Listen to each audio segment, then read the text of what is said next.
As I speak to you now, young men and young women are in the streets of Luanda in Angola.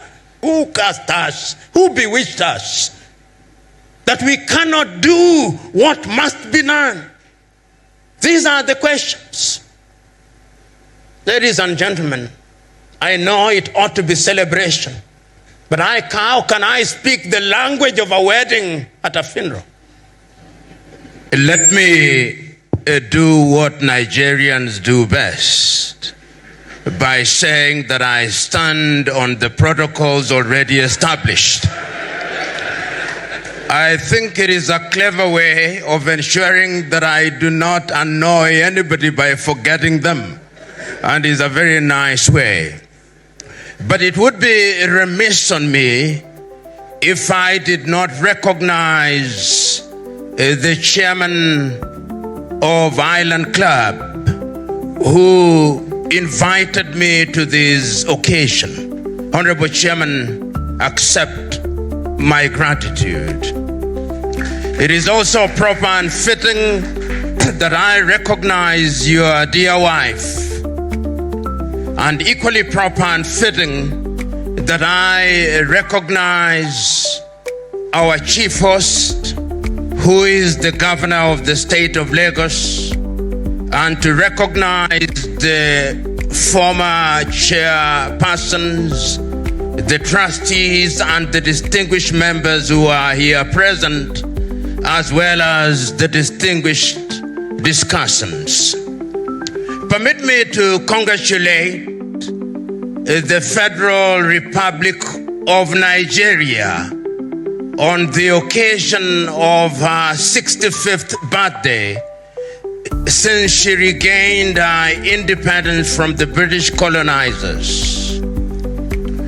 It is a day that is worthy of reflection, and it is not lost on me that I've been asked to talk about Africa and Nigeria in that context. I speak at a time when it can be said that the continent of Africa is going through a midlife crisis. It is a midlife crisis that is punctuated by the dissatisfaction of young Africans. Young Africans who believe that the promises that were made by the founding fathers and founding mothers have not been fulfilled.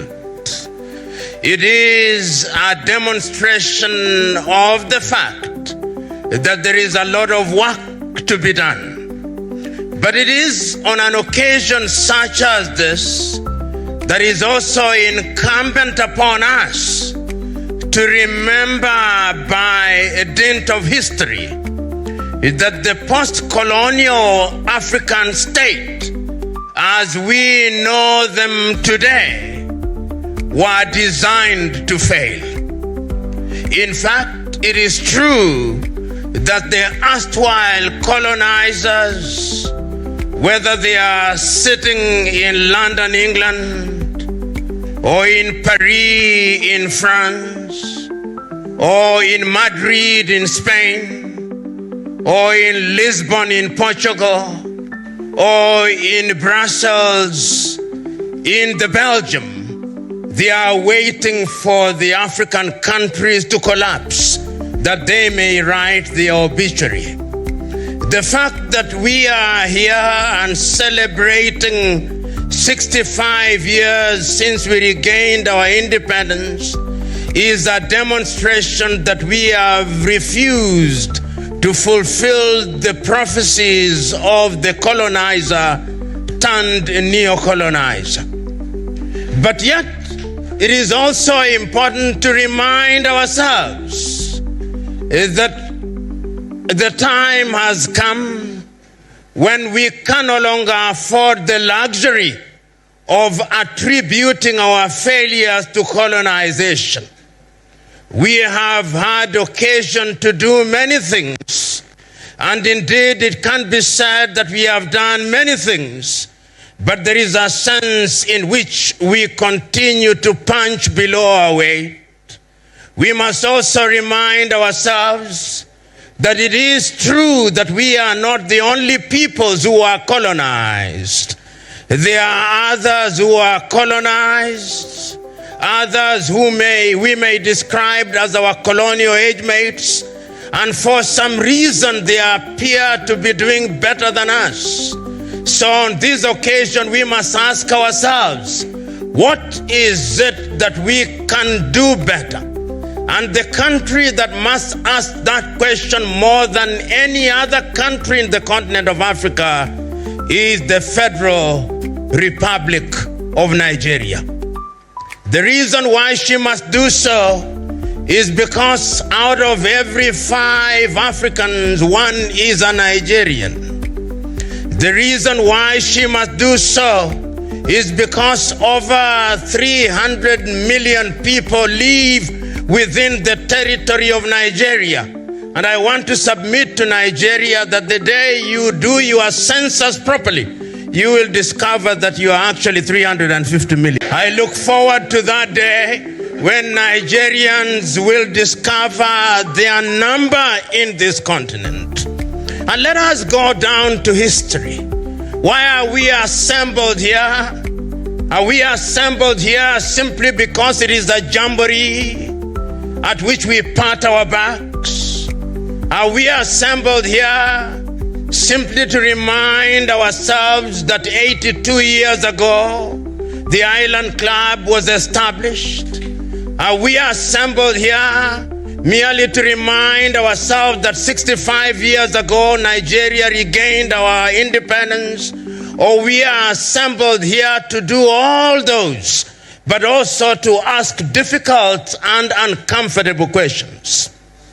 You know, when we talk about Africa, we must also and always remind ourselves that the Africa we are talking about is an Africa that is divided into 54 artificial nations. Some say 55. Some even say 56. Some even say more.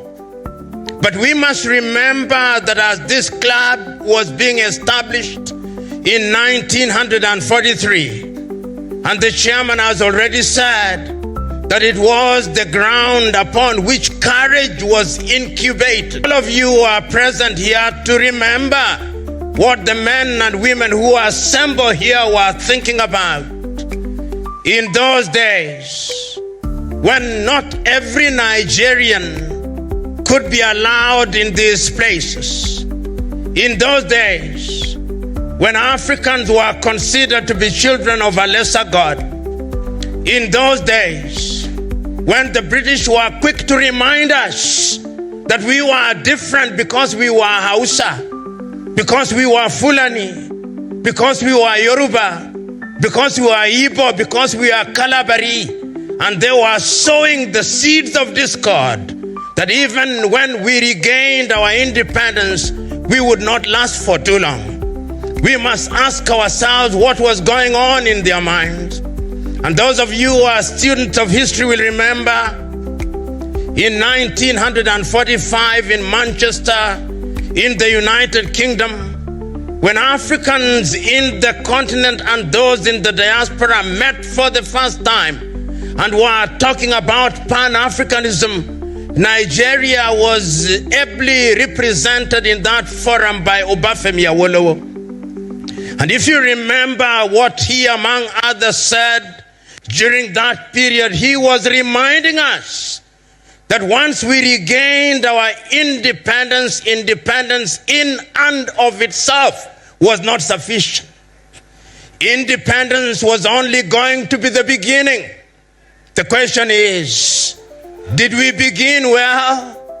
Are we running well? Is there a promise for all of us? Is there something to celebrate or something to shout home about? These are the questions that must reside in our minds and in our hearts today. Those of you who are assembled here, when I was making my inquiries, I was told that you are some of the shakers and movers of Nigeria. The question that you must ask, what are you shaking and what are you moving? If you are shaking something, is it something that is going to benefit Nigeria? You must remember, is it your own Chinua Achebe who said that the man or woman who shakes the iroko tree only ends up shaking his buttocks? Is it your buttocks that are shaking or you are shaking Nigeria? These are the uncomfortable questions that you must face. And you know, as we are assembled here, there is a sense in which there is discomfort in the continent of Africa. We are assembled here in Nigeria, but Africa is not at ease. If you thought Africa was at ease, go to the Sahel and women who are dying on a daily basis. Africa is not at ease. Go to Sudan. There is war. Morocco, young men are in. As I speak to you now, young men and young women are in the streets of Luanda in Angola. As I speak to you now, young men are uncomfortable. Something is happening. Not only here in Nigeria, there are places in northern Nigeria where there are no-go zones. That is the reality. So we may sit in the comfort of Island Club, but this is just but an island. The reality is that it is an island in a sea of sorrow and desperation. The question is, beyond the lamentations, what can we do? We have lamented for too long. We have agonized for too long. Our young men and women are asking, what will we give them? Average age in this assembly, I suspect, is about 55. Our young men and women are not present in this assembly. They'll only watch on television. Where is the baton that we are going to pass over to them? Where is the united country that we are going to pass over to them? What are we doing in our health sector? As a young person, when we read about Nigeria, I read about the University of Ibadan, the University of Nigeria at Nsukka. And I remember those days, people would come from the Arab world to be treated at Ibadan. Today, when a Nigerian with an ability or an African with ability, depending on who colonized you, you run to hostels in London or Paris or New York or lately Dubai and India. Yet in the intervening period, we have produced doctors in the thousands. Where did we go wrong? Today, as you drive across the continent of Africa, we may talk about the good roads, and I saw some beautiful roads in Akwa Ibom in Uyo. Beautiful. But who constructed them? If it is not Chinese, it is Europeans. In the intervening period, we have produced civil engineers whom, if you do not address as an engineer, he'll have a quarrel with you. What became of us? These are the questions which are uncomfortable, but we must ask. I'm booked in a hotel room here in Lagos. When I look at the free water that is given to me, bottled water, it is Evian, a product of Coca-Cola in Lagos, Nigeria, Africa's greatest country. Even water And it's not only in Nigeria, it is in Nairobi, Kenya, it's in Accra, Ghana, it is everywhere. Even water, 65 years after independence. When I ask for coffee, I get coffee Nescafe from little Switzerland. That is the state in which we are. What went wrong? Those who love Africa are asking. These are the uncomfortable questions that we must ask. Because if we don't ask them, we'll not get an answer. So we are here to remind ourselves that there is work to be done. How is it that when I was a high school student, the literature that I read, it was Wole Soyinka with the road and the interpreters, with Kongi's harvest. It is Flora Nwapa that I read with the Furu.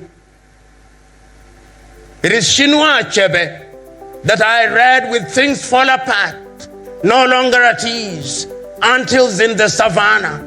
It is Eleki Amadi that I read with The Concubine.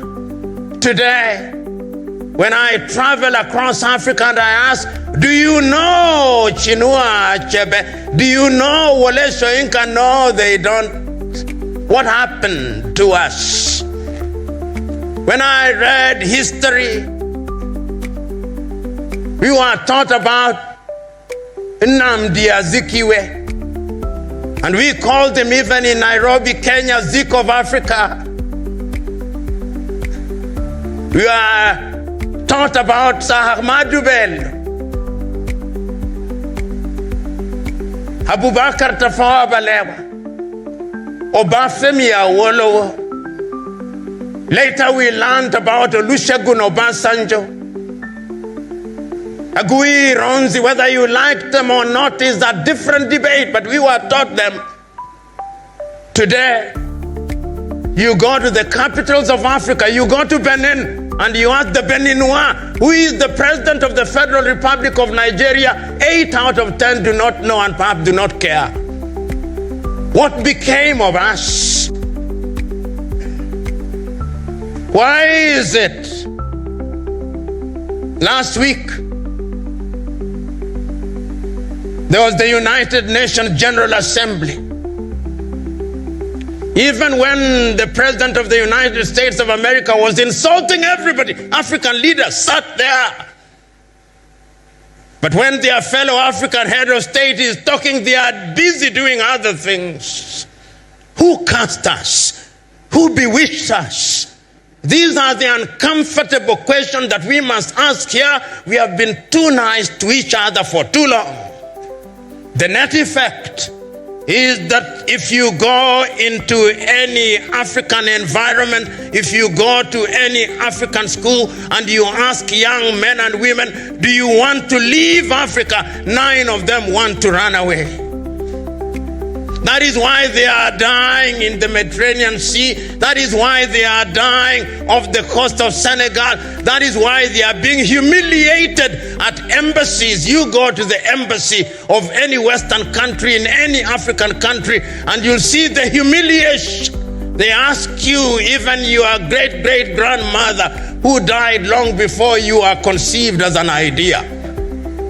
Those are the circumstances in which we find ourselves. On average, many of you who are present here, allow me to be morbid, in the next 40 years you'll be upstairs. The question is, what are you leaving for your children and children's children? What is it? These are the questions.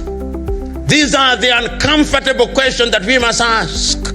And these questions must be answered by Nigeria primarily.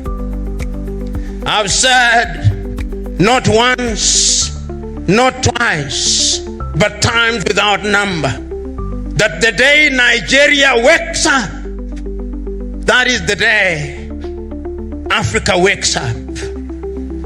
You know, a friend of mine once told me, if you go anywhere in the world, and you do not find a Nigerian, run out of that place. There is nothing there.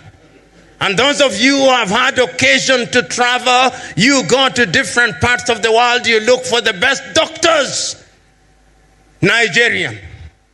Look for the best engineers, Nigerians. Look for some of the best lawyers, Nigerians. The Nigerians are everywhere doing great things across the continent of Africa. And whenever Nigeria has decided to provide leadership, Africa has changed. You ask the Liberians with Ekomog. When Nigeria stood up, that country was stabilized. When there was mischief in Banjul in the Gambia, and Nigeria stood up, that country was stabilized. When Nigeria did not do as well as she should have done in the Sahel, the problem is not stabilized. The question is, why is Nigeria a reluctant leader? Nigeria should be the leader economically. You know, when Nigerians say, and they debate with South Africa, and sometimes with Egypt, which is the biggest of the economies, I laugh. I laugh because the economies that they are talking about using the unreliable GDP, but we must use it, is that Nigeria is 500 billion USD GDP with a population of over 200 million. Singapore, which is smaller than Lagos, with a population of 6 million, has a GDP of 564 billion. So the debate between Nigeria and Egypt and South Africa is a debate between two dwarfs as to which one is the taller of them.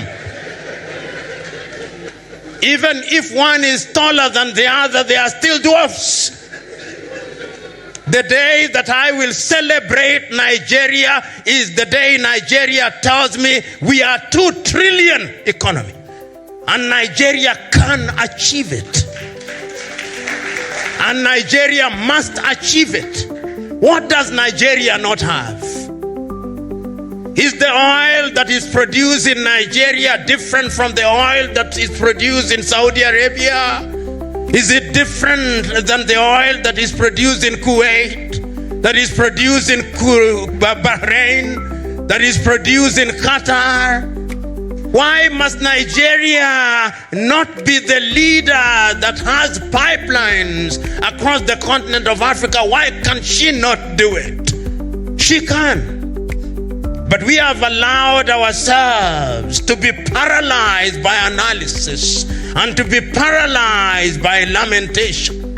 It is your own kinsman, Chinua Achebe, who said that adversity is a problem of humanity, but we must never allow ourselves to be the victims or the agents of adversity. We must allow ourselves to be the conquerors of adversity, Chinua said. And I remember so very vividly in 1983, when Chinua Achebe wrote the little book, The Trouble with Nigeria, and he simply said that the problem with Nigeria, and he there said the rest of Africa, is simply and squarely one of leadership. And his leadership at all levels. Many times we think that politics is the only side of leadership. No. Leadership is at all levels. Why can't you, if you've run this beautiful club for 82 years and run it well, why can't that be upscaled and replicated in every other sector of Nigeria? Why? Why is it that in this micro environment, you do not care who is who in this club? Everybody has a sense of esprit de corps, a sense of camaraderie. You do not care from which ethnicity you come from. But when you want to run the club that is Nigeria, you now talk tribe, you now talk religion. Why? These are the uncomfortable questions that you must confront, because if you do not confront them, then Nigeria and Africa will continue to punch below her weight. I'm suggesting to you that the time is now that we must ask ourselves what it is that we can do. We have lamented for too long.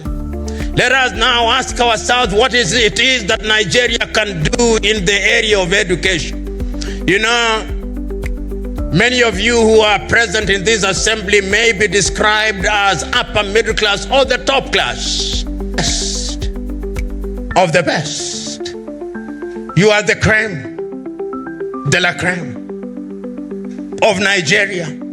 And when you are the crème de la crème of Nigeria, it means you are also the crème de la crème of Africa. But the question is, does Africa feel you? Does Africa feel you in the area of education? You know, not so long ago, I was at an African university. And at that university, they said that their greatest desire was that they wanted to be like Harvard and Cambridge. And I said, why do you want to be like Harvard? Why do you want to be like Cambridge? Why can't you not just be you? One of the things that we Africans must do is to exercise the ghost of low self-esteem and to wear the spirit of self-belief. The day we do that, that is the day that Africa will begin to grow. One of the things that gladdens my heart when I come to Africa, to West Africa, and particularly to Nigeria, is the manner in which the Nigerians dress. It gives one authenticity. It gives one confidence. But the question that I ask, are the clothes made in Nigeria? And if they are not made in Nigeria, it means the jobs are not in Nigeria. We have exported all our jobs to China.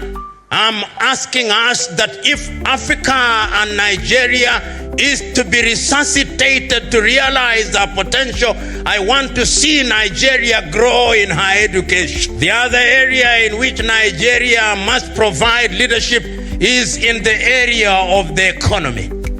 You know, not so long ago, Nigeria was just about to provide leadership once again. And there was going to be a currency in this region called the ECO.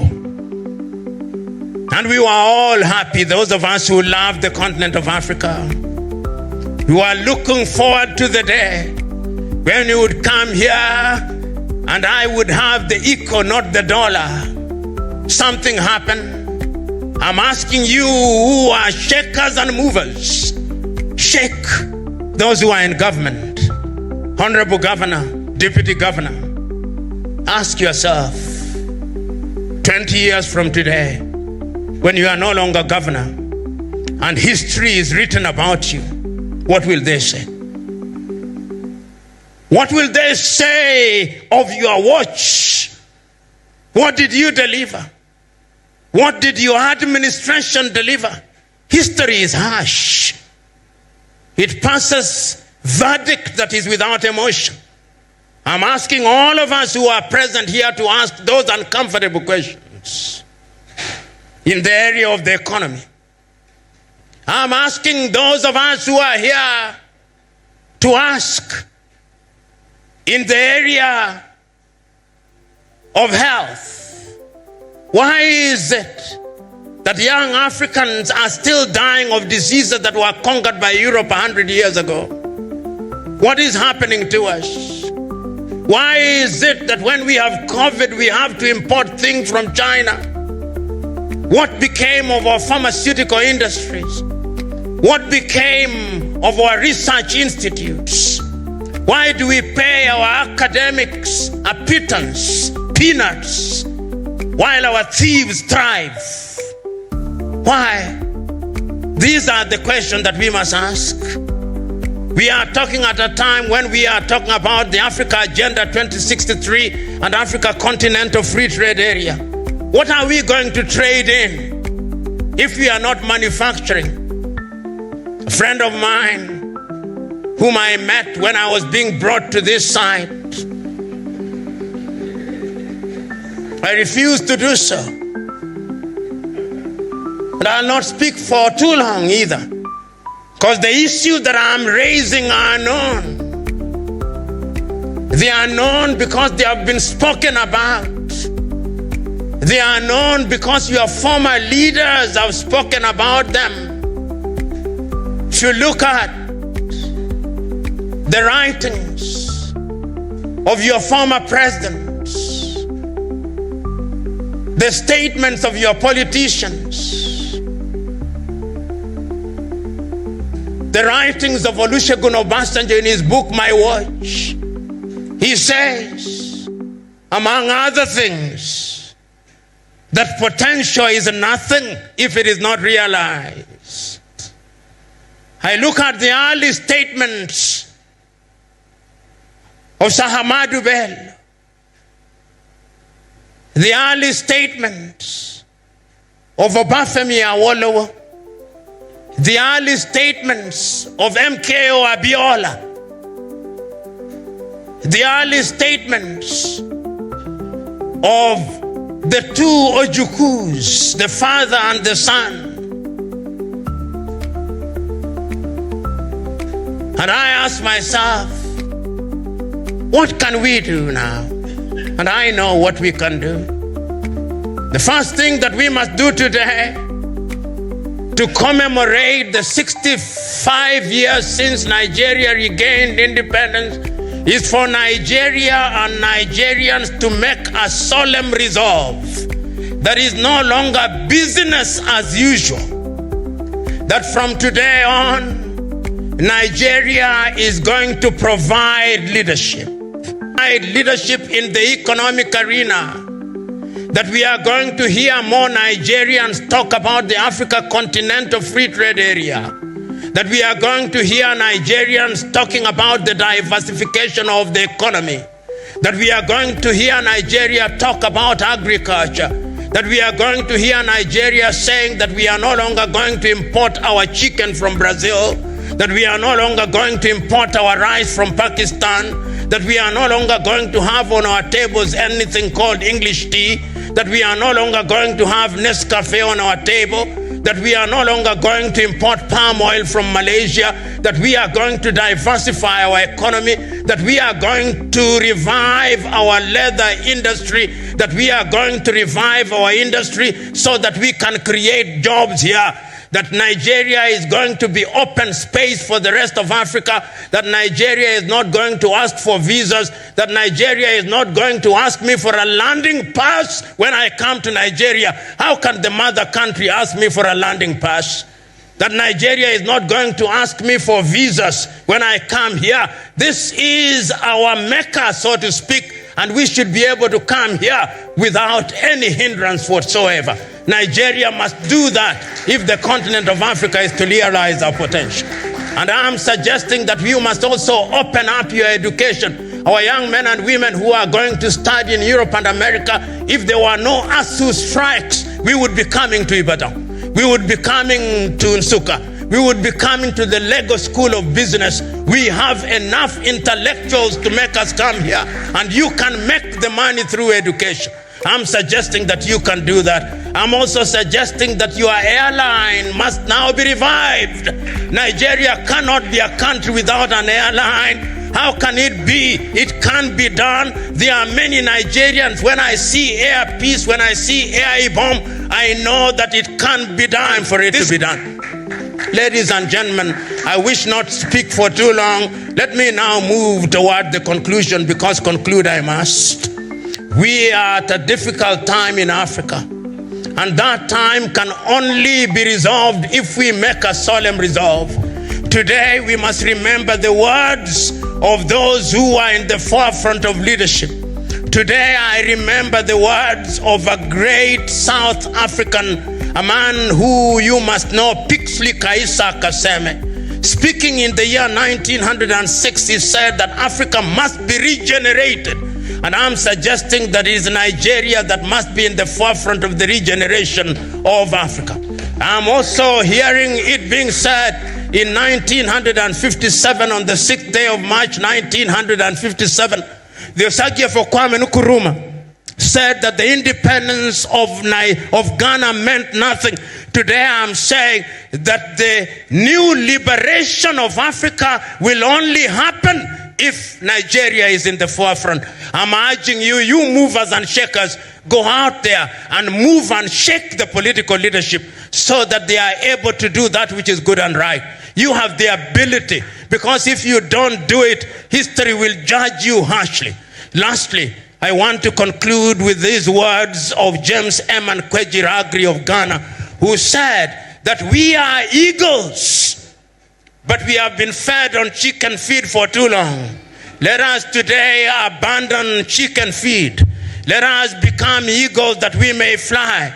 We are lions who have had the taste for rats for too long. The time is now that we must reacquire the taste for antelopes. Only then will our lionhood be manifest. And I conclude with these words of Wole Soyinka, that a tiger does not shout about its tigritude.